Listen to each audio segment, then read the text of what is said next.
So you know that thing where you're just like thinking about pizza, maybe, and then bam, your phone's suddenly showing you ads for like the exact pizza place down the street. Yeah, that happens. Or you think of someone you haven't seen in ages. And there they are, popping up in your people you may know. It's kind of weird. It is. It feels a bit spooky sometimes. Makes you wonder. Totally. And that feeling, that's kind of the jumping off point for our deep dive today. Right. Because imagine that feeling, but like dialed up to 11. Yeah. What if your phone could actually tap into your thoughts, not just guessing from what you click, literally reading, the signals? Well, it sounds like pure sci-fi, definitely. But the source material we've got today suggests it's a real area of research, a big area. Yeah, absolutely. We're talking about brain-computer interfaces, BCIs. And this isn't just some lab experiment theory. You've got huge tech players, Neuralink, Meta. Pouring serious money into it. Exactly. And okay, sure, the first things they talk about are maybe helpful, like controlling devices hands-free or helping people communicate. Right. Those are the initial applications often highlighted. The stuff we're digging into today, based on these sources, it goes way beyond that, into some pretty profound, maybe even invasive territory. Yeah, our goal here is to really unpack what the sources suggest might happen when these BCIs get good enough to maybe access not just commands, but feelings, desires, stuff we don't say out loud. The picture they paint is, it's compelling. Yeah. It may be a little unsettling. It definitely raises questions. And it sort of builds on what's already happening, doesn't it? Totally. Yeah. I mean, think about how much data our phones already grab. Oh, yeah. Where we go, what we search. What we buy, when we sleep, even our heart rate, if you've got a watch on. Right. We've kind of gotten used to that level of tracking, haven't we? We have, yeah. Yeah. And maybe that's the setup for this next potential leap. That's a good way to put it. That existing data collection, it's sort of the foundation. If they're already so good at figuring us out from our actions. What happens when they can access the source, the thoughts behind the action? Exactly. Okay, so let's game this out a bit based on the material.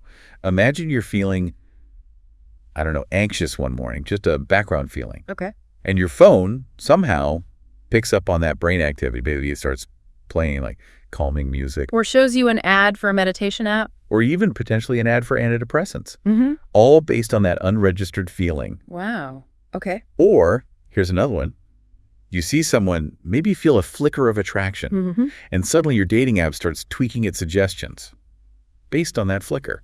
You didn't swipe, didn't search, it just knew. So it's moving from responding to what we do to responding to what we feel or think, even momentarily. Precisely.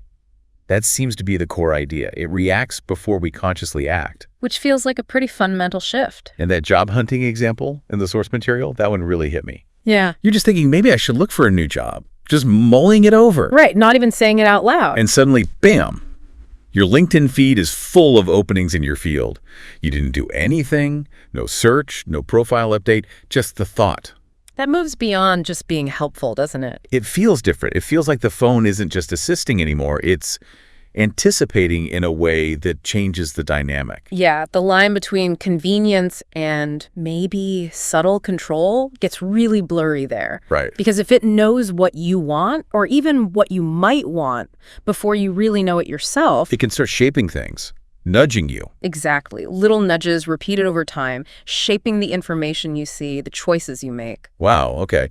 And then take it to something like a job interview. This is also in the material. High stakes. Very high stakes.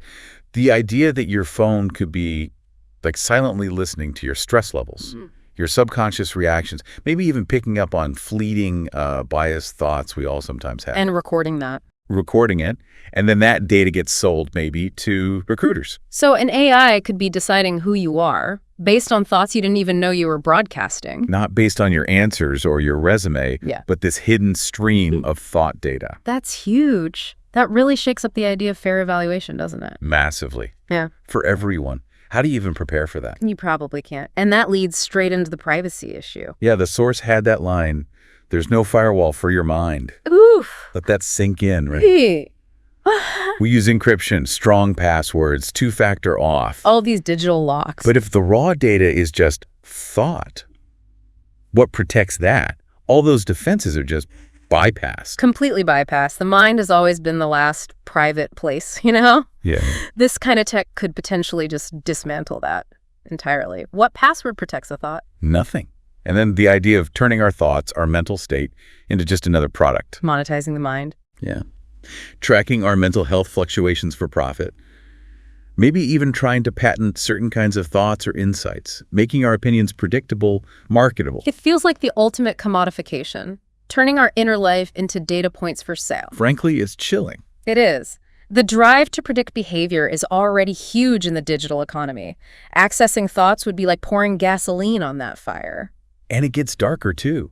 The material mentioned flagging people. How so? Like, if your device detects patterns associated with anger or jealousy, or maybe even hate, even if they're just fleeting thoughts, could you get flagged as unstable? And what would that mean? Right, could it affect your insurance? The source mentions premiums going up based on subconscious fears. Wow. Or even, in the most extreme readings, could governments use thoughts as some kind of evidence? Okay, that's a really serious implication. Judging people not on actions, but on internal states they might not even control or act upon. It's a very, very slippery slope. We have to be clear. We're reporting what the source material raises as possibilities here, not endorsing them, but they are stark possibilities. Absolutely. These are the ethical boundaries the sources are forcing us to consider. Thoughts aren't actions.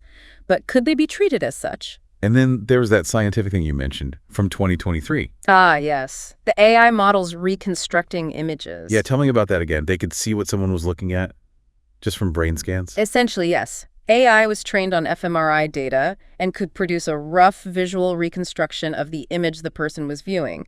It showed a direct link between brain patterns and visual content. It just makes it so much more real. Yeah. The idea that my phone could potentially see what I'm imagining. Well, applying that principle to a portable device is the next conceptual step. It moves from the lab to potentially your pocket. If it can decode images, what else? Yeah. Abstract thoughts, feelings. And the way the source described the data flow, it's like this constant invisible upload. Our thoughts analyzed, shared. Our fears becoming market trends for advertisers. Our grief becoming, input for the content feed. Our secrets just turned into currency. It makes us predictable. Marketable. And manipulatable. That was the word used. Right.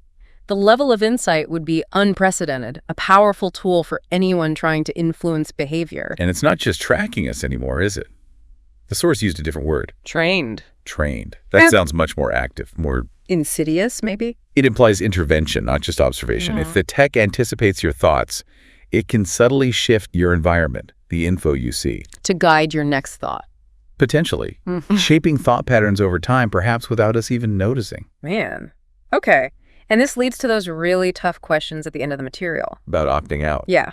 Like, can you realistically just reject the tech? Go off grid from this? It becomes essential. Right. What if, down the line, you need mind-link compatibility? That's the term they use for school, for hospital access, for a job. It raises the specter of a new kind of digital divide. Those connected versus those who aren't or can't be. Becoming obsolete if you don't plug your brain in.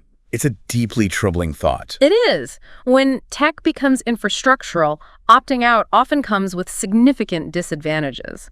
The source called it a silent invasion. A soft war on consciousness. Yeah. Something you don't really see happening, but you just feel it, like a constant low-level nudge. It's a very evocative image, influence that bypasses our usual critical filters because it's working directly on thought. So it all loops back, doesn't it, to that initial question prompted by the source. That next time you think of something, pizza, an old friend, whatever, and your phone seems to react. Ask yourself. Was that my thought? Go on. Truly mine? Or was it somehow planted, suggested? It forces a really fundamental question about where our own agency begins and ends in this connected world. Which leads right to that final killer line from the source material. Yeah, that one stays with you. Because the moment your phone reads your mind, it stops being yours. It's stark. It really captures the potential loss of autonomy, of mental sovereignty. If your thoughts aren't private, if they can be influenced, what does it mean to be you? A profound question. So maybe the takeaway for everyone listening as you go about your day, just notice those little moments of tech synchronicity. And think about what it might mean. Yeah. And consider this, looking forward, how does our idea of freedom, of being an individual, need to change if our thoughts become accessible. What are the ethical lines we absolutely need to draw, like, now, before the tech gets ahead of our ability to manage it? Definitely something to mull over. And that's really the whole point of this deep dive, isn't it? To start thinking about these things. Absolutely. Before we find ourselves in a future we didn't consciously choose.